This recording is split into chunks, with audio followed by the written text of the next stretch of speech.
मर रवो बारी दीदी मोर जनामन, दीदी मोर जनामन, बनिया दुकाने में ले गयो अवतार, बनिया दुकाने में ले गयो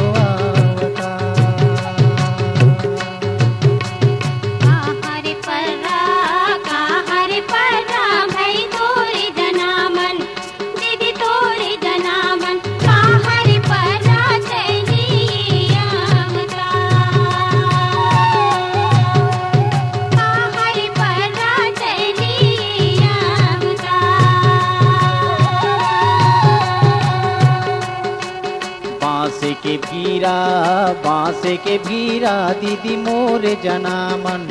दीदी मोर जनामन, कड़रा के घरे में ले गयो अवतार, कड़रा के घरे में ले गयो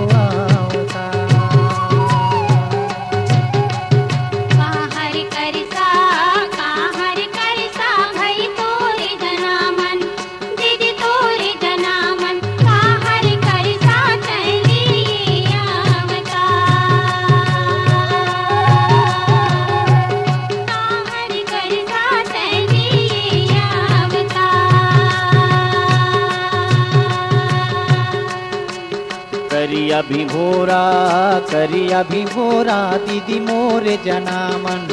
दीदी मोर जनामन, कुम्हरा के घरे में ले गयो अवतार, कुम्हरा के घरे में ले गयो अवतार, कुम्हरा के घरे